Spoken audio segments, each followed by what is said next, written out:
Saudamos a todos os nossos queridos amigos e irmãos em Cristo Jesus.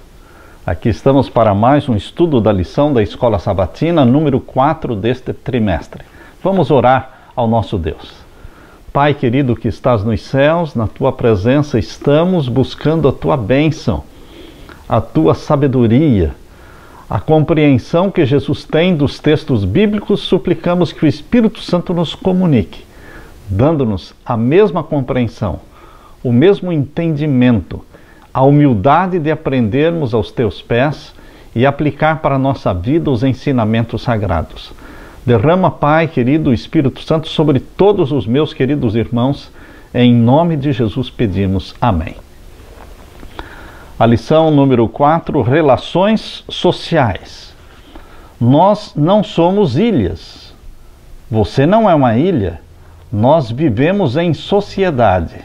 Nós somos seres sociais. Deus nos criou não como seres solitários.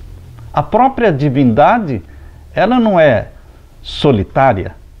A própria divindade, ela é família. Pai, Filho e Espírito Santo. Existe um relacionamento entre os três seres divinos.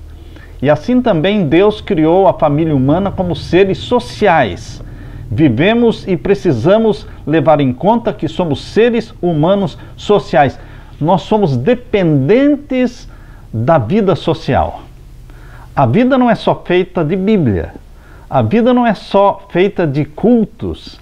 A vida é feita também de reuniões sociais, de relacionamentos sociais, onde nós cultivamos amizade, onde nós fazemos amigos, onde nós participamos de momentos alegres, descontraídos. A vida de Israel, o povo de Deus, era uma vida cheia de atividades sociais.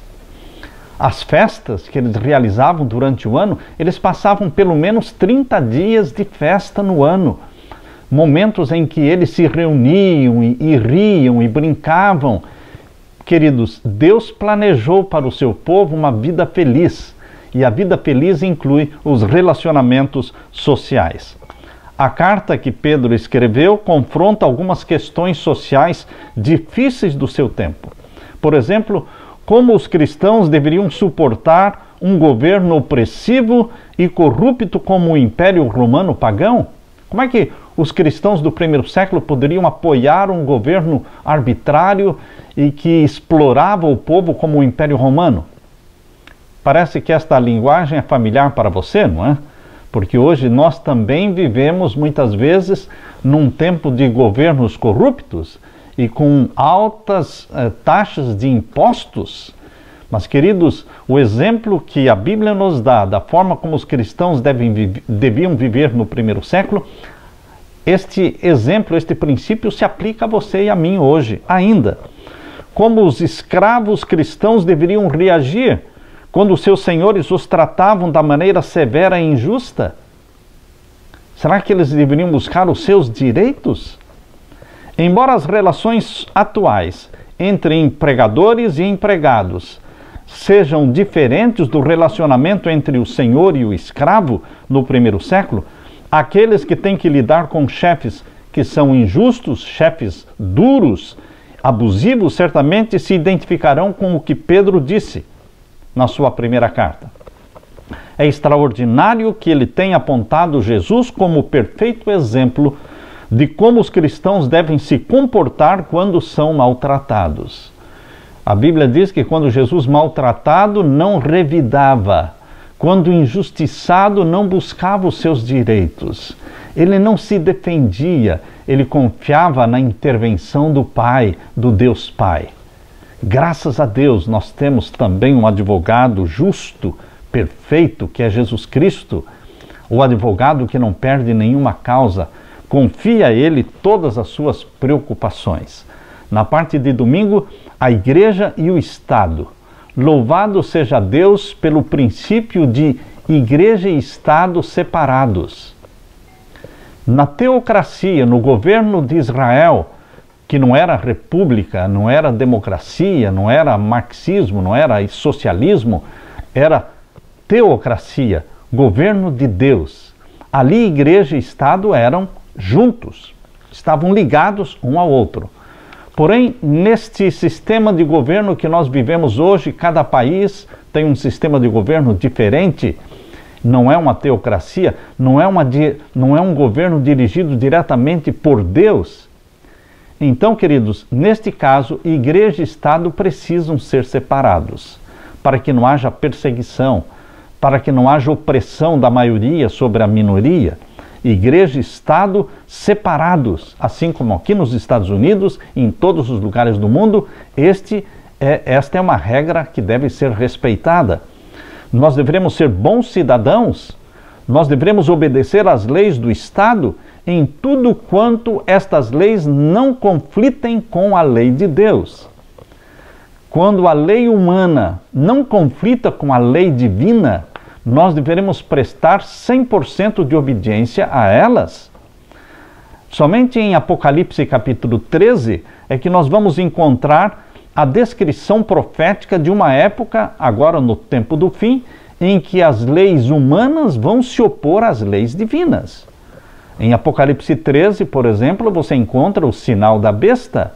Nós sabemos que o sinal da besta é o primeiro dia da semana, quando ele for imposto obrigatoriamente sobre a humanidade para ser observado como dia sagrado no lugar do santo dia do Senhor, o santo sábado. Então, o primeiro dia da semana se tornará, de fato, o sinal da besta. Esta é uma lei humana que será imposta e que se opõe diretamente contra a lei divina dos 10 mandamentos. Neste caso, nós vamos ficar ao lado de Deus, sempre. Em 1 Pedro capítulo 2, versos 13 a 17, abra a sua Bíblia, na primeira carta de Pedro capítulo 2 e os versos 13 a 17. Aqui nós lemos: sujeitai-vos, pois, a toda a ordenação humana por amor do Senhor, quer ao rei como superior.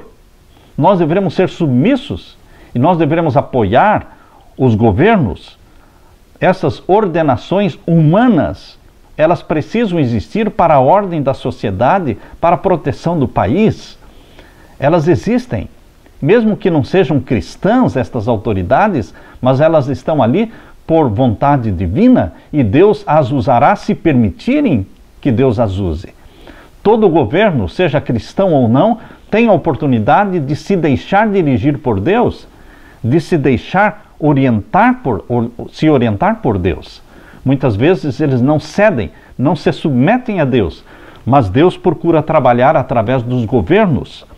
Aqui diz o verso 14: quer aos governadores, como por ele enviados para castigo dos malfeitores e para louvor dos que fazem o bem. Os que fazem o bem recebem louvor e aplausos das autoridades, dos governos. Os que fazem o mal recebem o castigo, a disciplina, a prisão, a sentença. E o verso 15 diz: porque assim é a vontade de Deus, que fazendo o bem tapeis a boca à ignorância dos homens loucos. Aqui é o convite de Pedro para que nós cristãos tapemos a boca daqueles que querem achar ocasião para falar mal do cristianismo. Ao olhar para a sua vida cristã, meu querido irmão, nós não deveremos dar nenhuma brecha, nenhuma oportunidade para que Satanás desmoralize, para que Satanás venha escandalizar a religião do nosso Senhor Jesus Cristo, apontando coisas erradas que nós fazemos no nosso dia a dia. Por isso diz aqui Pedro que tapeis a boca, fazendo o bem, tapeis a boca à ignorância dos homens loucos, como livres e não tendo a liberdade. Temos liberdade, mas nós devemos ser submissos aos governos e às autoridades, tanto quanto elas não conflitem com a lei de Deus. E aqui diz o verso 17: honrai a todos. Devemos falar bem de todos, mal de ninguém. O governo não presta, mas não poderemos falar mal do governo. O governo é corrupto, mas não devemos engrossar a lista dos críticos do governo, não. Nós devemos nos abster de entrar nas questões políticas. Honrai a todos, ou seja, falar bem de todos.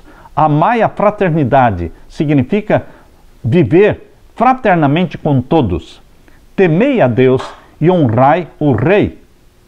Quando Pedro escreveu honrai o rei, o Império Romano era corrupto. Mas, queridos, Não depende do rei ser bom ou ser ruim, do governo ser bom ou ser ruim, para nós honrarmos. Nós respeitamos e honramos pagando os nossos impostos. Eu gostaria de ler para vocês como Ellen White, o Espírito de Profecia, recomenda que você e eu, como cristãos, vivamos em relação à política e aos governos. No livro Testemunhos Seletos, volume 3, página 45, diz assim: não é procedimento sábio criticar continuamente os atos dos governantes. A nós não nos compete atacar indivíduos nem instituições. Devemos exercer grande cuidado para não sermos tomados por oponentes das autoridades civis. Nossa preocupação consiste em preparar um povo para estar em pé no grande dia de Deus. Nossa preocupação não é sistema de governo. Nossa preocupação não é uma revolução social. Nossa preocupação é a transformação de corações, de mentes, preparando-os para a volta de Jesus. Nossa preocupação consiste em preparar um povo para estar em pé no grande dia de Deus. Não devemos desviar-nos para procedimentos que provoquem polêmica ou suscitem oposição nos que não são da nossa fé. Testemunhos Seletos, volume 3, página 45. E ainda na página 45 diz: não é exigido que nós desafiemos as autoridades.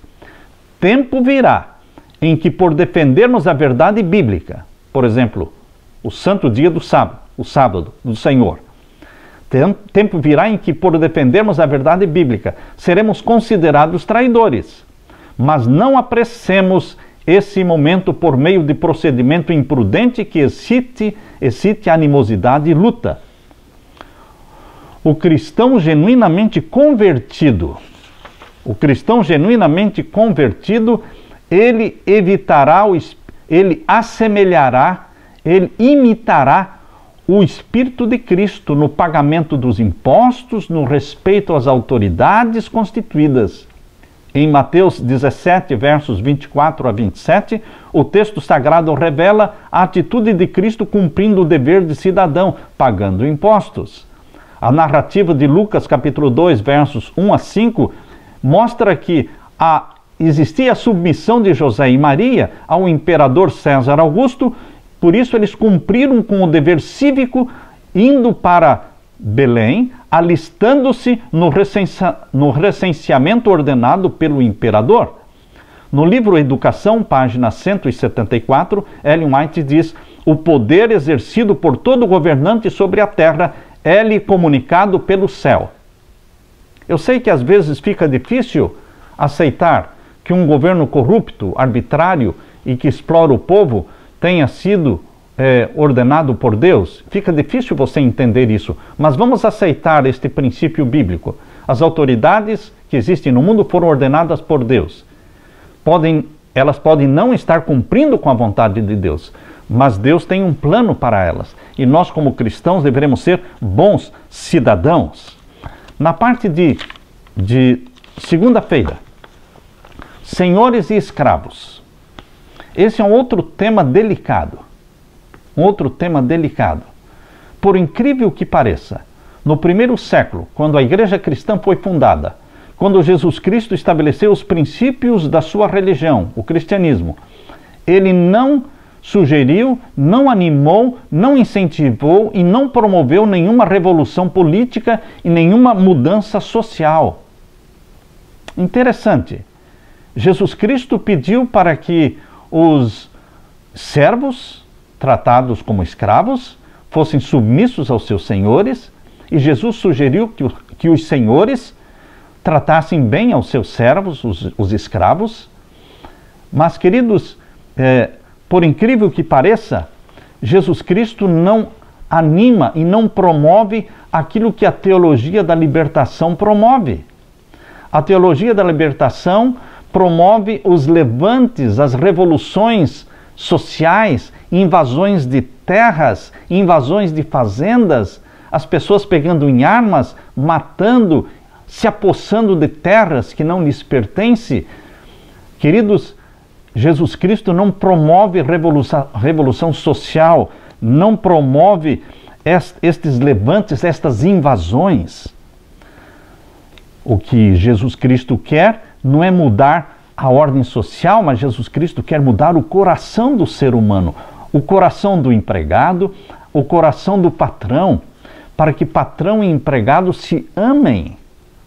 A Bíblia conta a história de Onésimo, o escravo, e o patrão, o servo, o senhor dele era Filemão.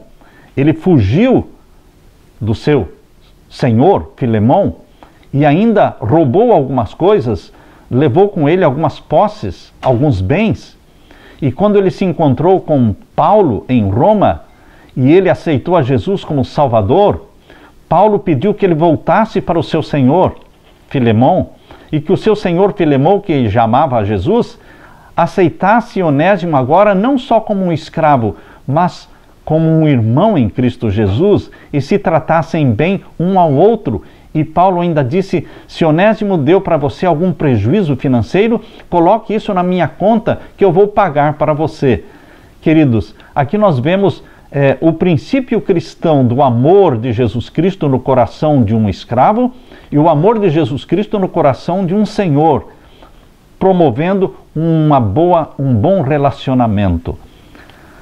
A Bíblia não tenta abolir a escravidão, mas tenta melhorar o relacionamento cristão entre servos e senhores.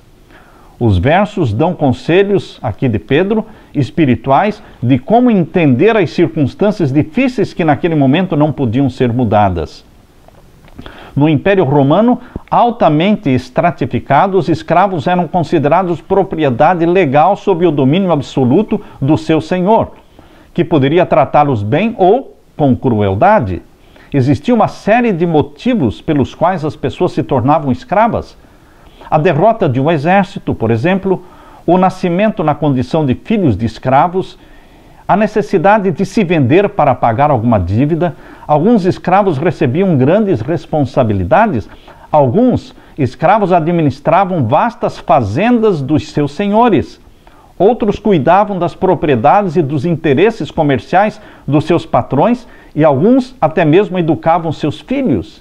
Existiam escravos que eram médicos, que eram advogados, enfim, queridos, podia existir um bom relacionamento entre o escravo e o seu senhor, se ambos amassem a Deus.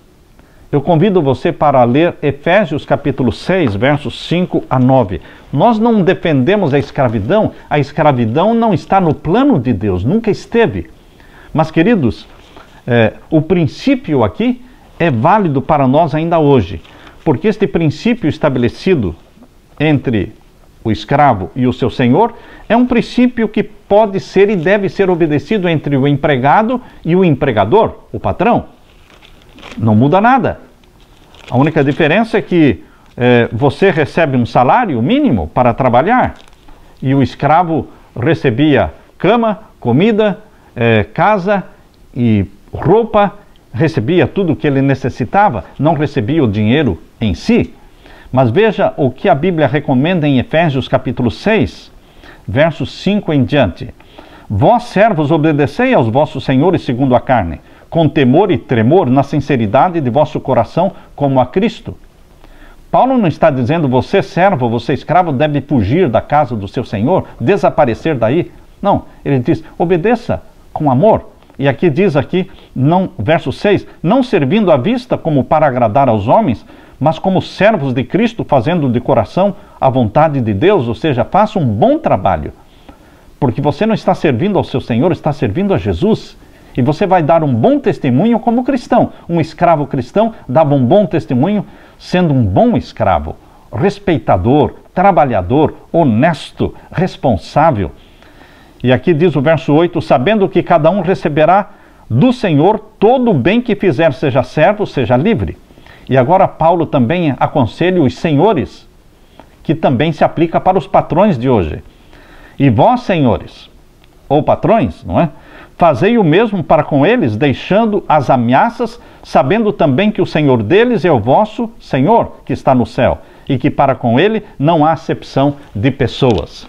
Queridos, aqui estão os princípios.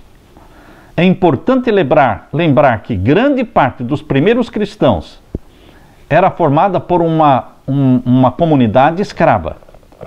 Sendo assim, eles eram reféns de um sistema que não podiam mudar.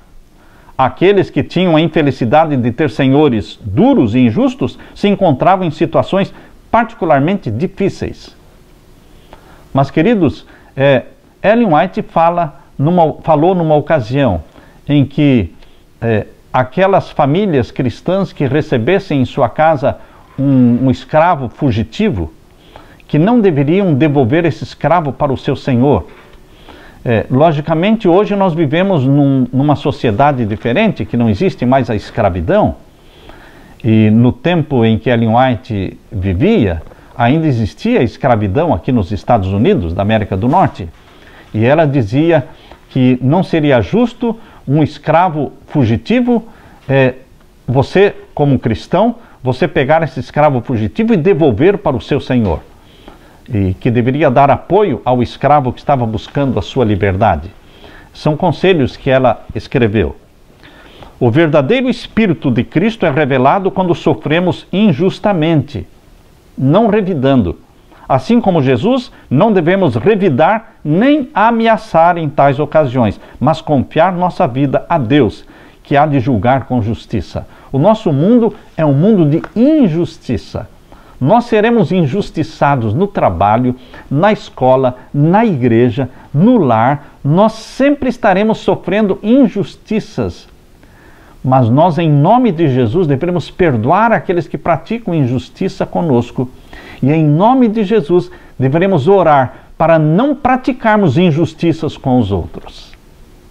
Na parte de terça-feira, esposas e maridos. Isso tem a ver com você e comigo. Ou você é marido, ou você é esposa. Ou você é homem, ou você é mulher, que estará se preparando para um casamento, para um relacionamento conjugal.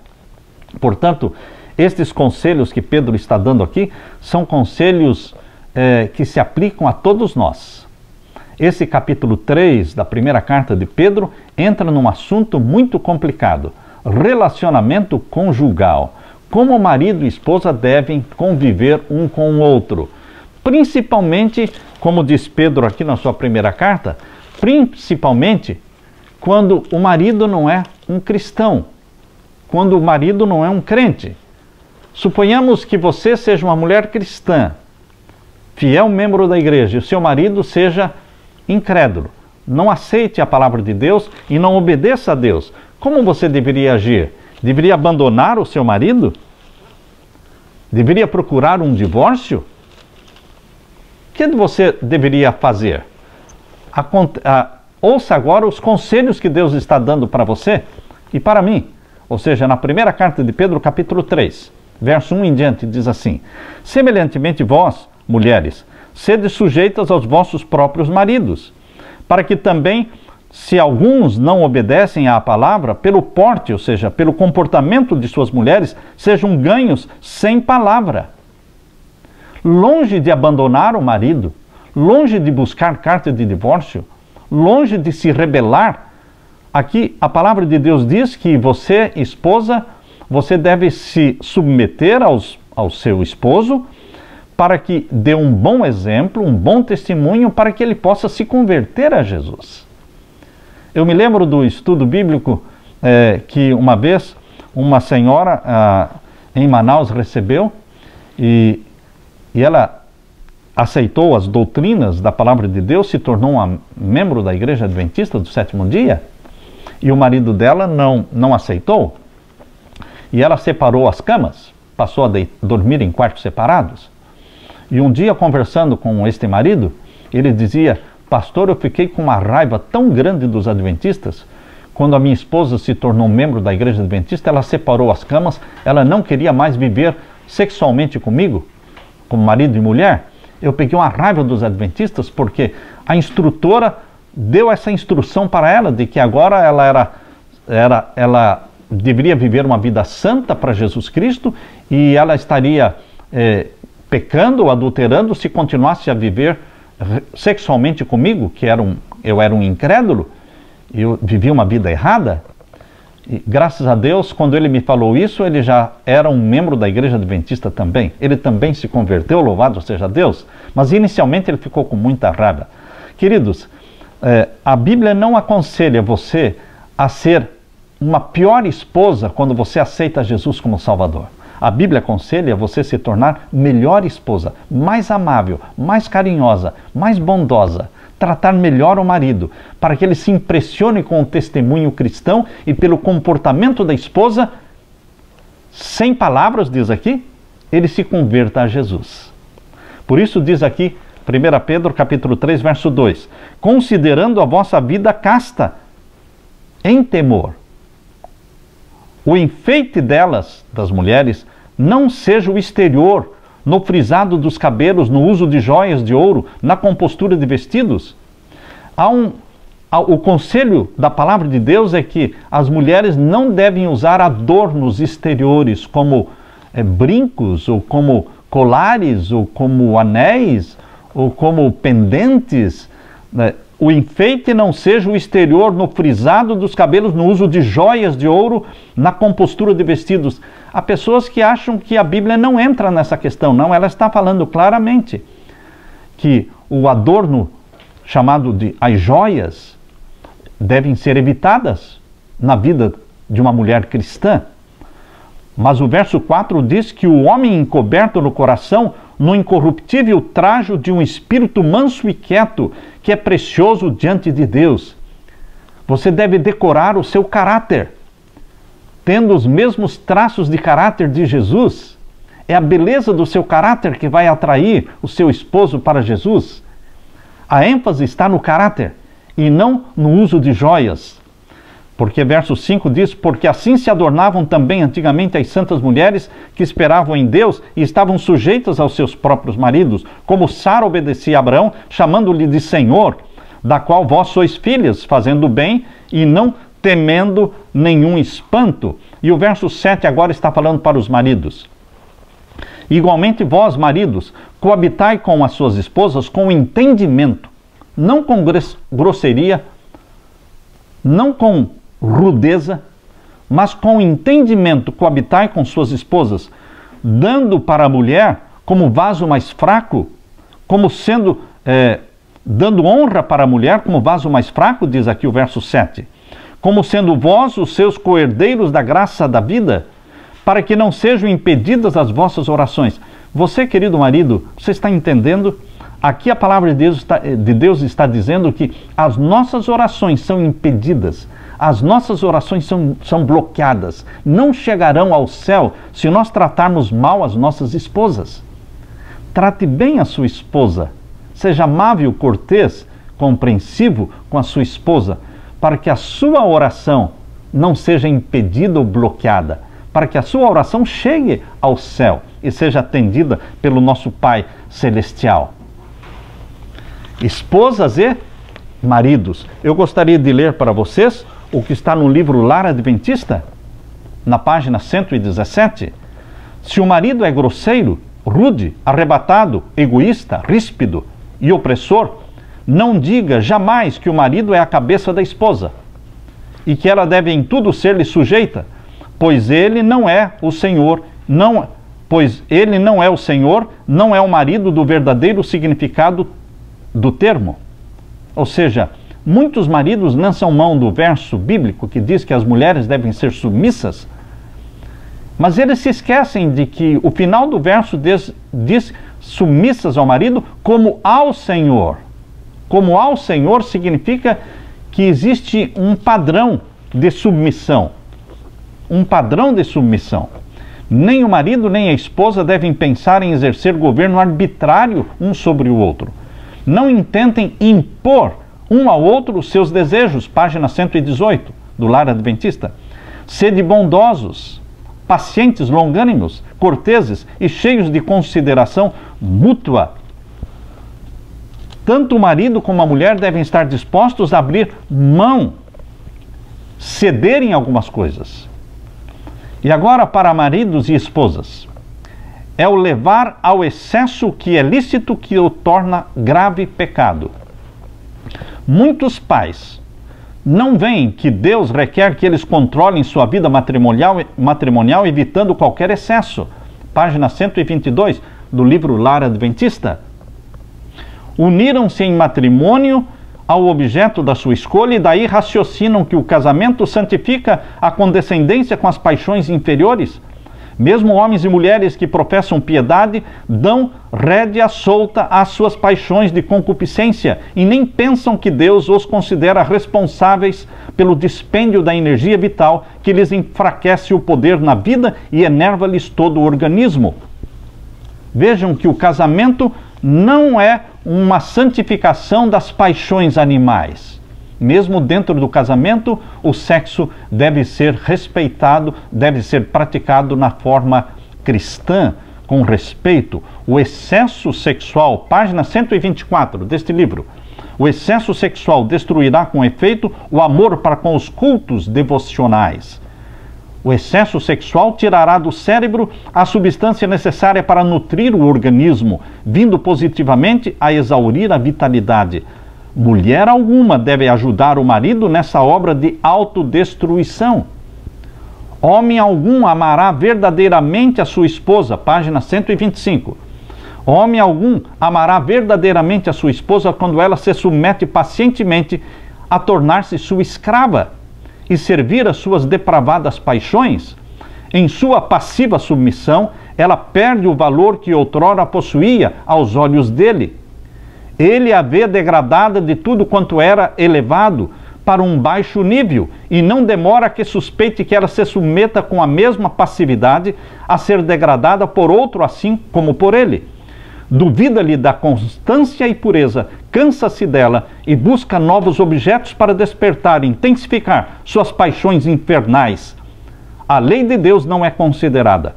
Tais homens são piores que os brutos, são demônios em forma humana. Não conhecem os elevados, enobrecedores princípios do verdadeiro e santificado amor. Página 125 do livro Lar Adventista. Queridos, o relacionamento de marido e esposa é um relacionamento sagrado.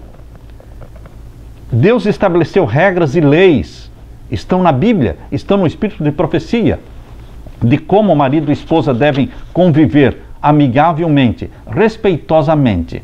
O homem é o cabeça da mulher, assim como Cristo é o cabeça da igreja. Mas Cristo trata a sua igreja com amor, com bondade, com doçura, com respeito. Assim deve também o marido tratar a esposa, dando-lhe elogios, edificando-a, tratando-a bem, para que as suas orações não sejam impedidas diante de Deus. Este é um princípio válido.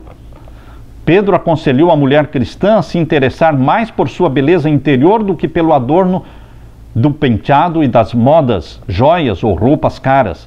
A mulher que teme ao Senhor se comportará de tal maneira que recomende o cristianismo àquele com quem tem maior intimidade, que é o seu marido. Ele ressaltou que nós deveremos demonstrar consideração para com as esposas. Queridos, na parte de quarta-feira, está falando das relações sociais. Jesus Cristo, ele viveu socialmente.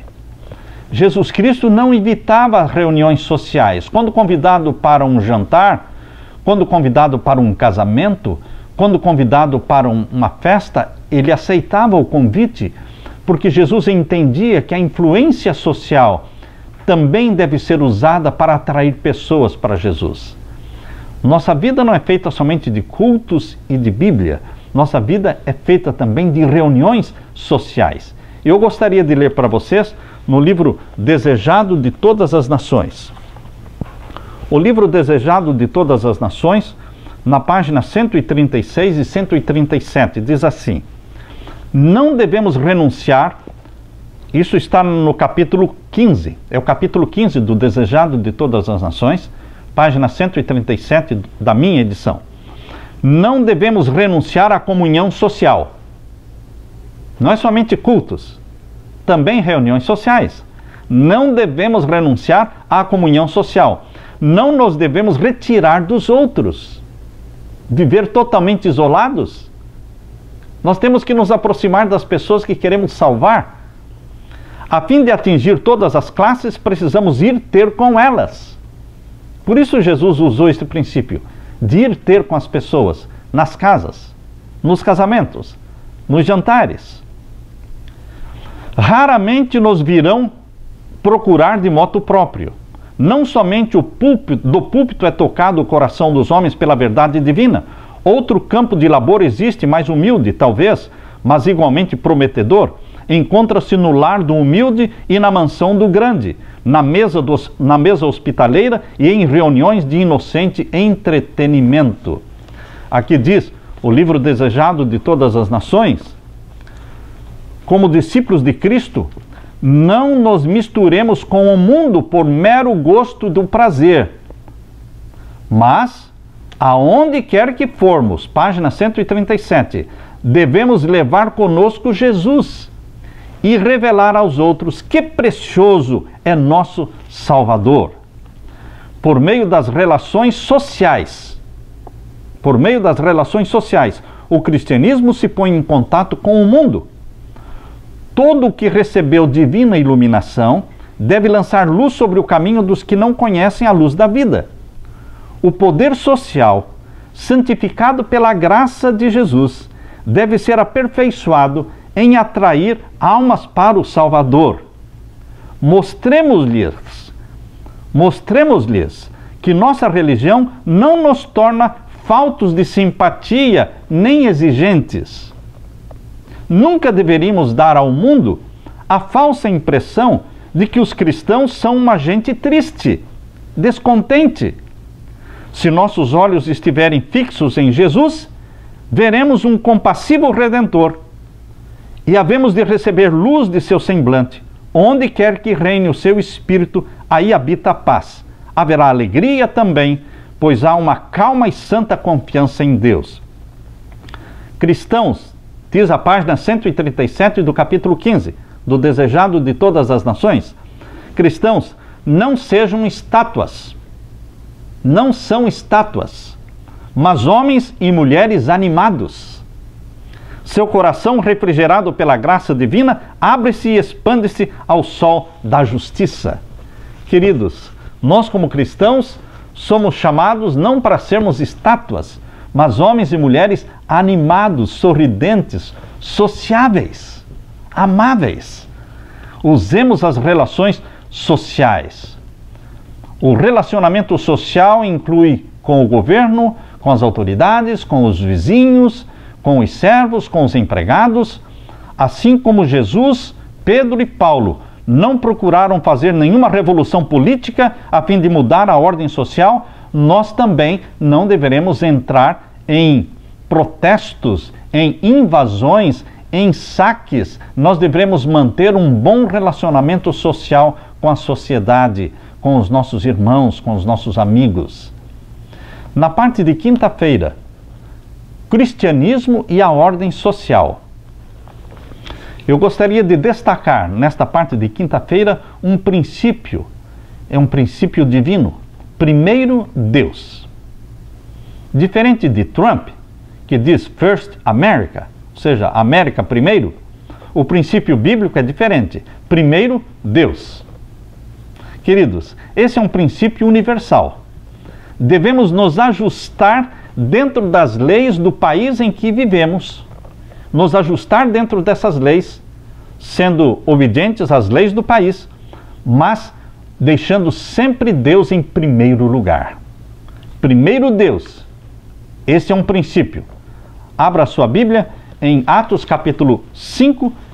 Atos capítulo 5, vamos ler, e os versos 37 em diante. Atos 27 em diante. Atos capítulo 5 e o verso 27 em diante. Veja o princípio bíblico. Capítulo 5 de Atos e os versos 27 em diante. Aqui nós vamos ler. Trazendo-os, os apresentaram ao conselho, e o sumo sacerdote os interrogou, dizendo: não vos admoestamos nós expressamente que não ensinasseis nesse nome? E eis que enchestes Jerusalém dessa vossa doutrina, e quereis lançar sobre nós o sangue desse homem.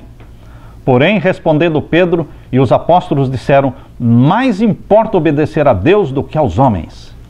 Aqui está o princípio. Mais importa obedecer a Deus do que aos homens. Esse princípio significa primeiro Deus. Primeiro Deus. Como cristãos, não podemos fazer revoluções sociais, políticas. Como cristãos, nós agimos como Cristo, buscando a transformação do coração pecador. Nós trabalhamos com um indivíduo, buscando que ele seja transformado pelo amor de Deus. A longo prazo, a sociedade também será transformada. Mas nós não estaremos participando de revoluções, de saques, invadindo mercados, invadindo fazendas, pegando em armas. Não. Nós não promovemos a desordem social. Nós somos cidadãos cristãos que promovemos a ordem, o respeito, a propriedade alheia. O cristianismo muda o coração do ser humano, do pecador. Ao exercer o direito do voto, e você deve exercer o direito do voto, você deve escolher pessoas honestas, pessoas que promovam a temperança e que vão criar bons projetos de lei que vão ajudar a sociedade, vão melhorar a sociedade. Nós devemos usar o nosso voto para escolher pessoas que promovam mudanças na sociedade. Mas, queridos, a Bíblia mostra que o cristianismo, ele tem o sonho de introduzir um novo sistema de governo. Enquanto nós estivermos vivendo neste mundo, em que o príncipe deste mundo é Satanás, Jesus disse que Satanás é o príncipe deste mundo. Enquanto nós estivermos vivendo neste mundo, nós vamos estar lutando para transformar um indivíduo, converter os corações, atraí-los para Jesus, mas não levantar política, não levantar crítica contra o governo, não promover revoluções sociais, civis. Queridos, mas no reino que nosso Senhor Jesus Cristo vai estabelecer na sua segunda vinda, o reino da glória do nosso Senhor Jesus Cristo, assim ali haverá um novo sistema de governo, uma nova ordem social, chamada de novo céu e nova terra. Ali sim habitará a justiça de Deus. Não a injustiça humana, mas a justiça de Deus. Esse novo céu e essa nova terra é o nosso destino. É para lá que o cristianismo, a religião de Jesus, está conduzindo você. Toda a Bíblia, ela nos aponta para esta direção: novo céu, nova terra, segunda vinda de Jesus, o reino da glória do nosso Senhor. Assim, nós teremos ali um novo sistema de governo. Não vai ser república, nem socialismo. Ali será o quê? Teocracia. O Rei dos Reis, o Senhor dos Senhores. Ele manda. E nós somos servos, nós somos súditos dele, mas nós somos tratados como filhos e filhas do Pai Celeste. Que Deus prepare você para este grande dia, para este novo céu e a nova terra. Que a sua vida e a minha vida seja um sermão constante sendo pregado ao mundo, mostrando que existe uma luz de esperança, que o cristianismo nos conduz e nos introduz neste novo céu e esta nova terra. Esta é a nossa bendita esperança. Que Deus encha o coração seu com esta esperança. Em nome de Jesus. Amém.